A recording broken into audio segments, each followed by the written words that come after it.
Hey everybody, welcome to this week's podcast, coming from a pretty much empty room in my new place. Hopefully I'll have something a little bit better set up within the next few weeks, but you could expect a dull background. You could sort of see my guitar.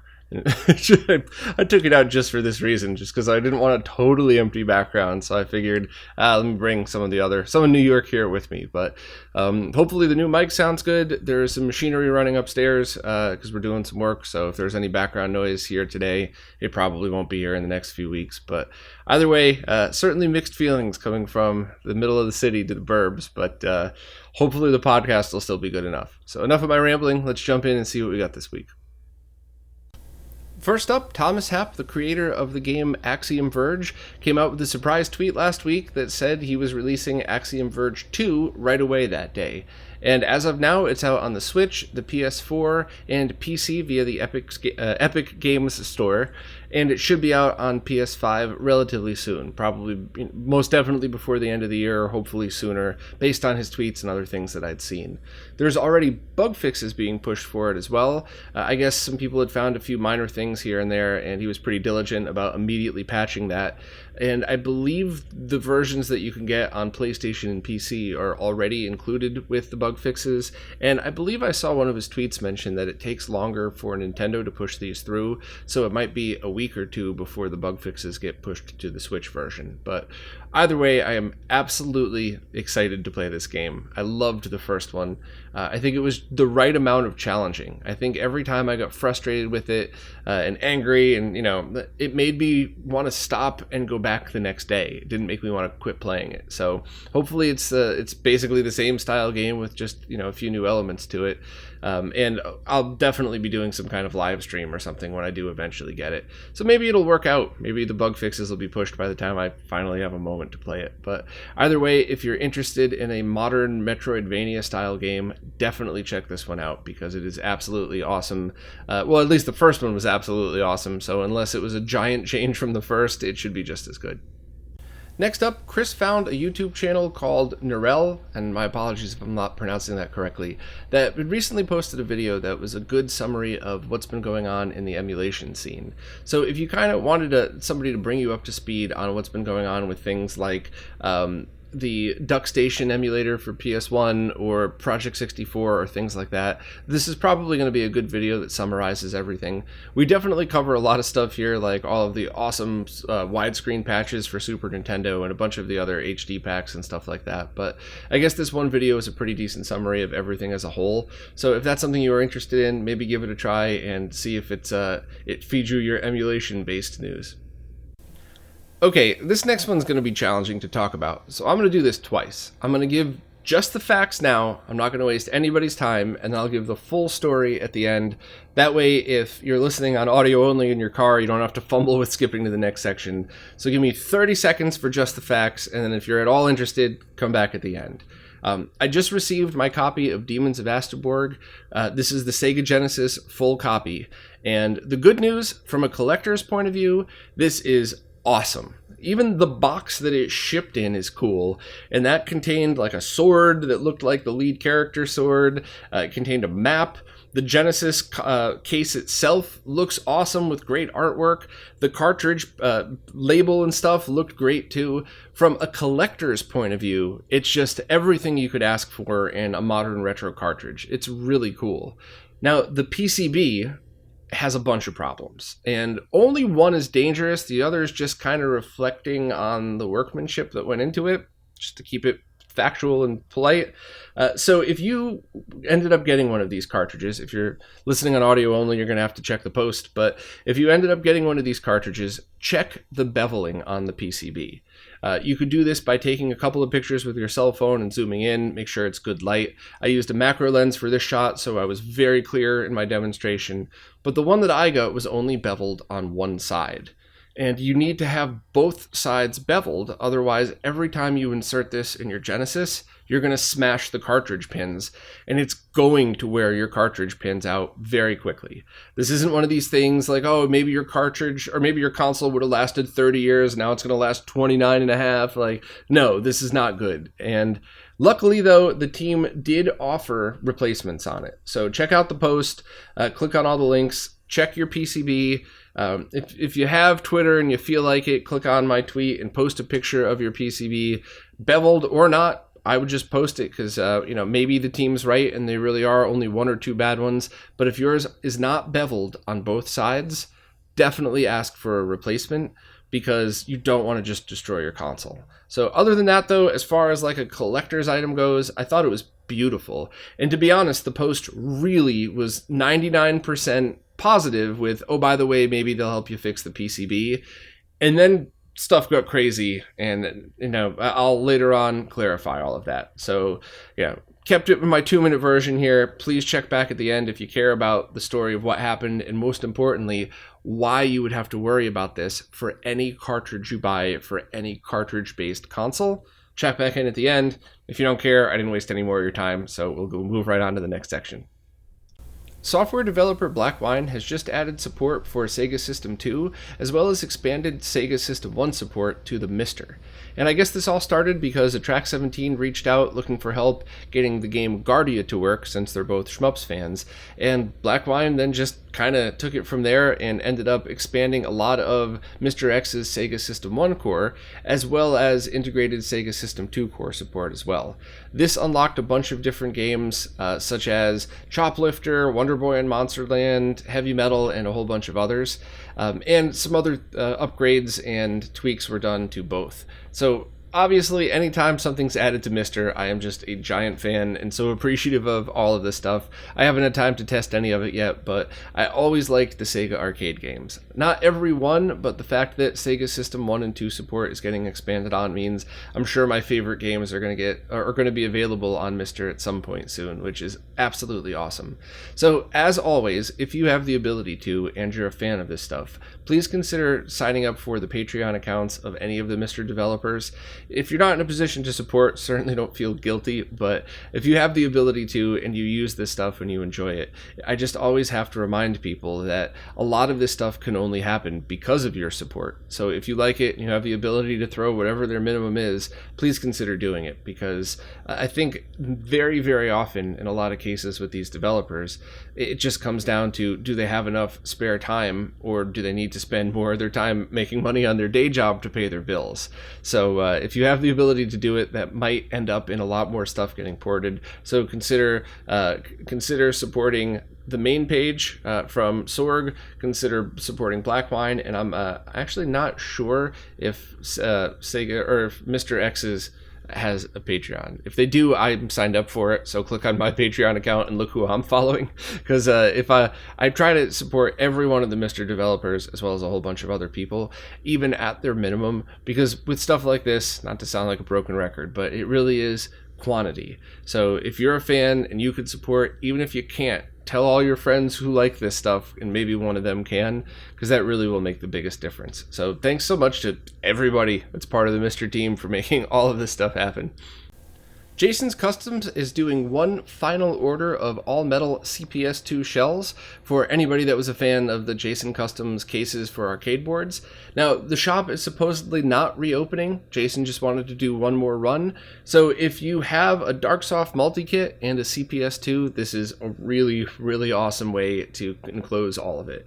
I don't know if this one will have a notch for HDMI ports for anybody who installed the CPS DigiKit. I hope Jason is able to do that, but if not, you should be able to do that with a Dremel pretty carefully, and it still covers everything else about the kit that you need. So either way, I would just check with Jason, but if you're a fan of these things, please check out Track 17's post, as well as the whole pre-order for this thing, because I've seen these in person and they're really great quality. So if you've seen other people's at arcade tournaments or something and you want your own, this is the last chance to do it.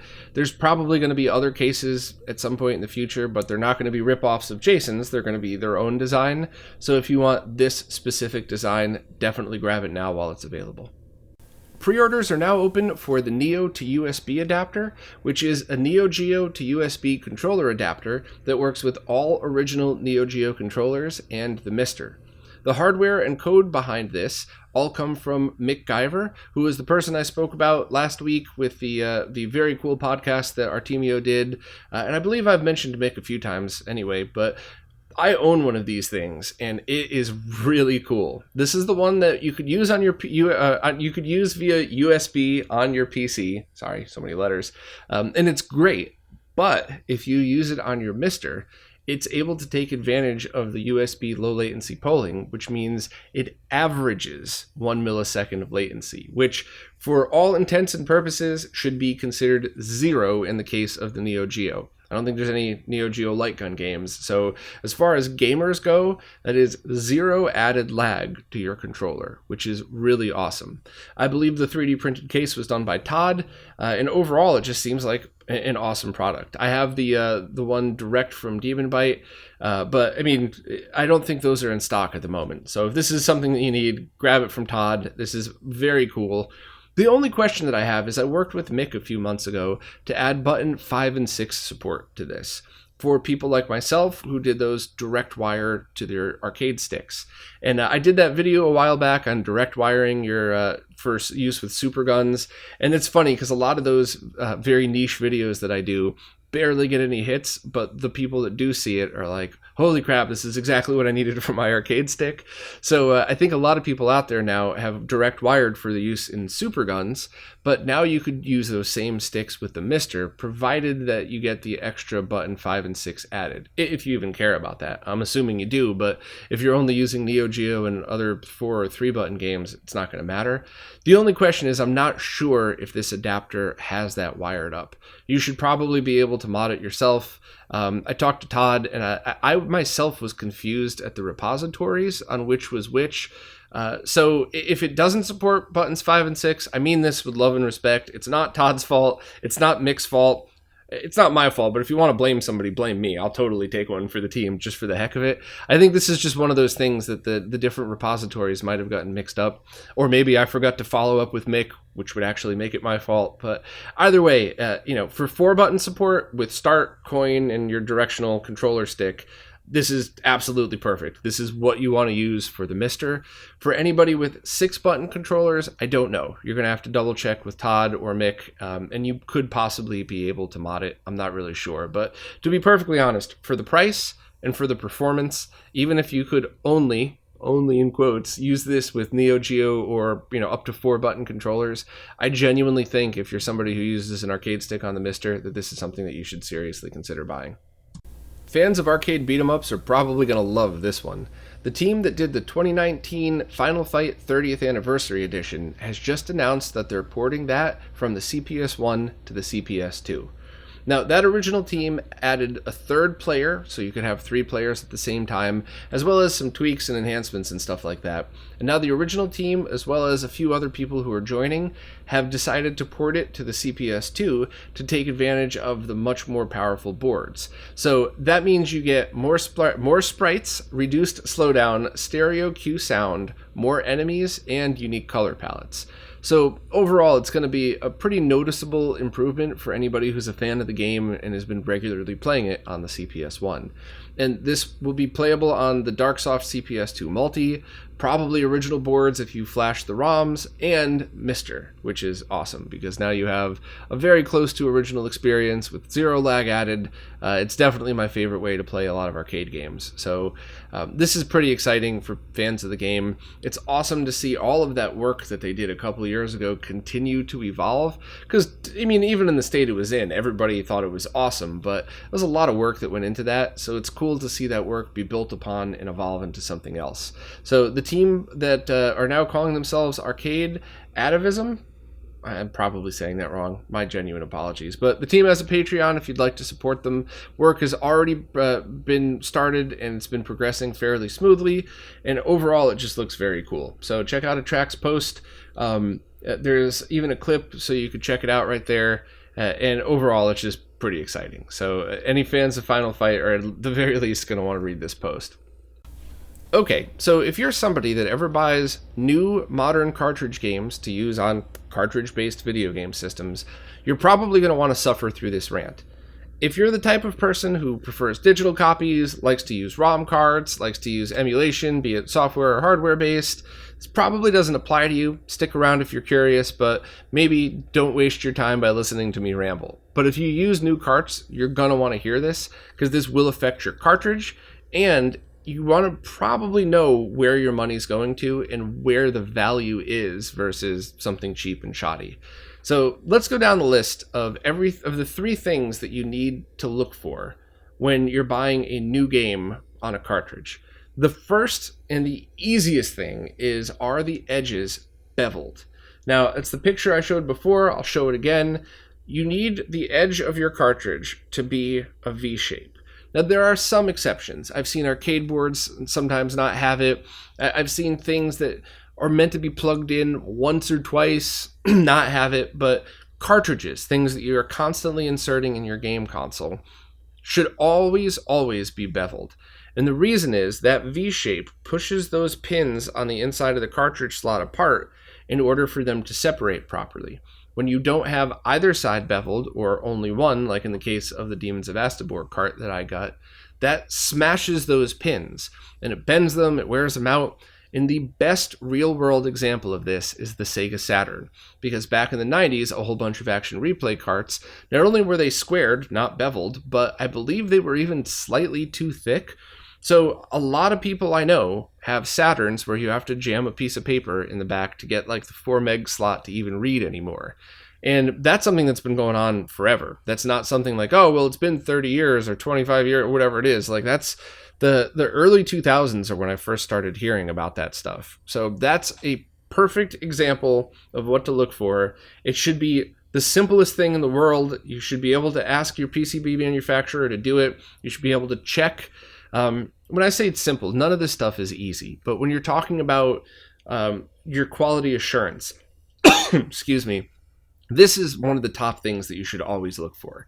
Now, there are tons of cases where companies, and this has happened to me both in retro gaming and in other companies that I've worked for, but there are cases of companies going out there and getting their manufacturing sample, looks perfect, and the manufacturer forgets, decides not to do it, whatever else. It's my personal opinion that you should be very forgiving and lenient when that happens, because, you know, most of the time these are small indie devs trying to get their product out.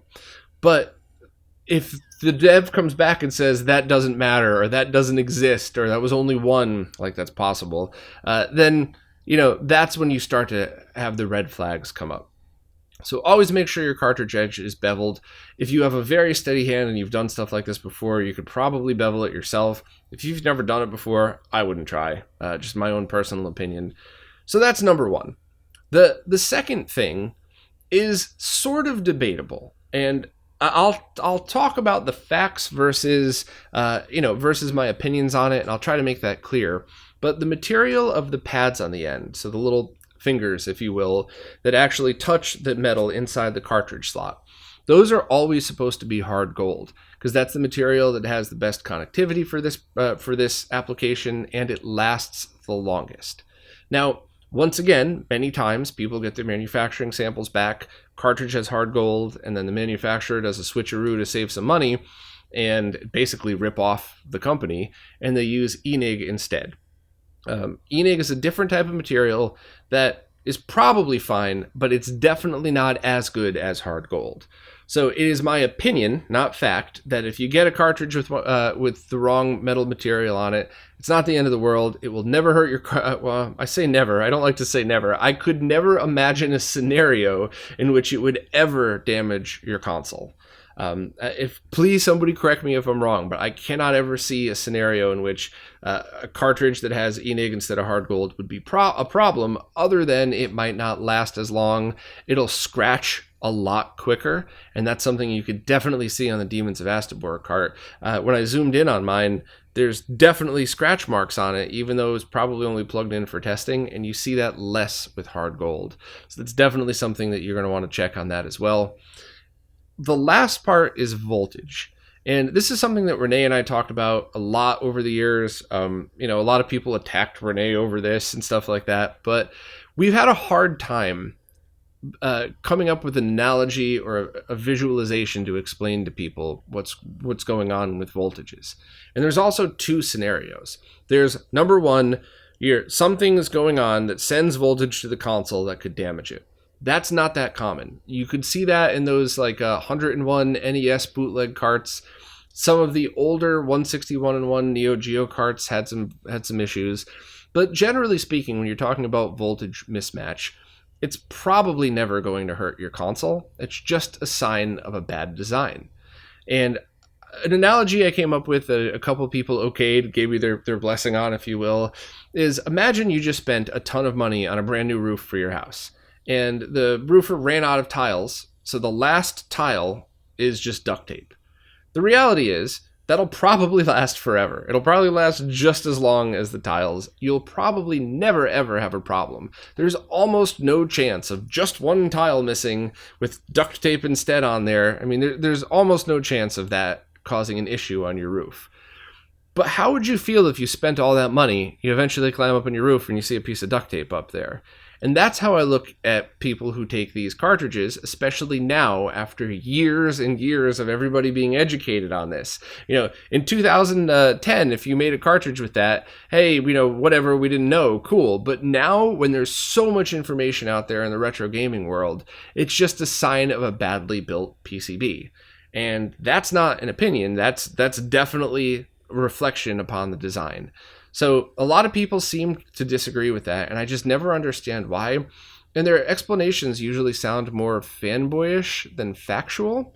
I'm always open to be corrected, always. I'm always learning something new. I'm always changing my opinions, but I'm pretty sure that this is not an opinion. I'm pretty sure that's just a fact. If you look at something like this and you go, that's missing 15 cents worth of level translators, you probably don't need them, but why wouldn't you do that? That is just a sign of something that's not built as well. And whenever me and my nerdy paranoia looks at something like that, the first question I always ask is, what else is wrong?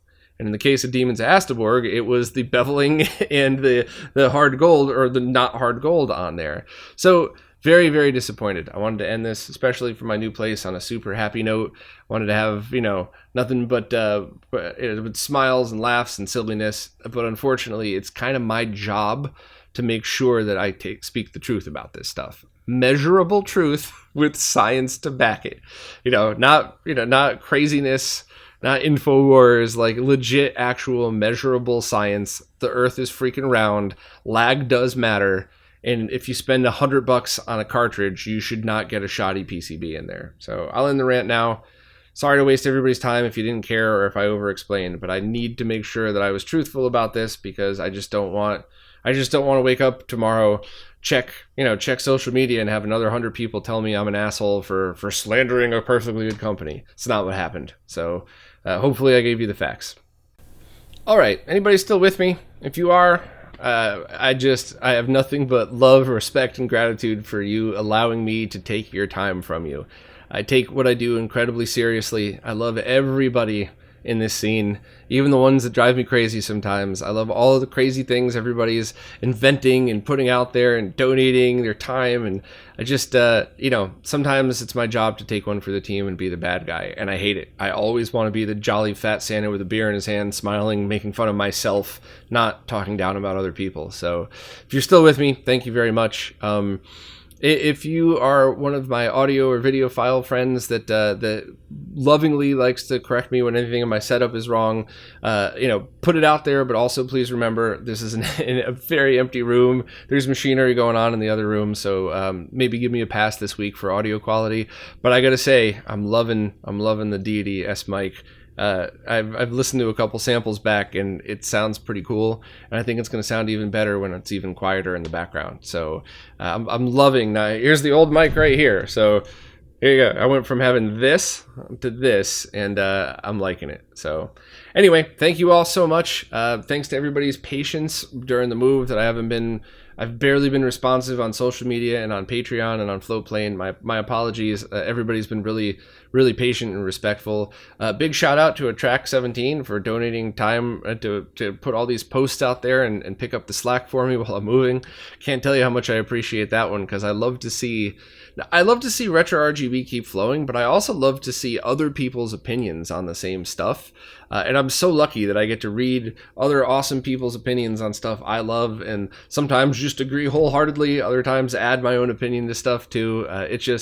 I'm very lucky to be doing this, and I hope even after my weird rant, everybody knows that I have just nothing but love and respect for everybody, or maybe almost everybody. But So that's it. As always, thank you to everybody who watches, listens, plays nicely in the comments, and especially to anybody that supports on Patreon, Floatplane, direct on YouTube, or even just any of the click-through links and affiliate links and stuff, because it is your support that's keeping all of this stuff alive.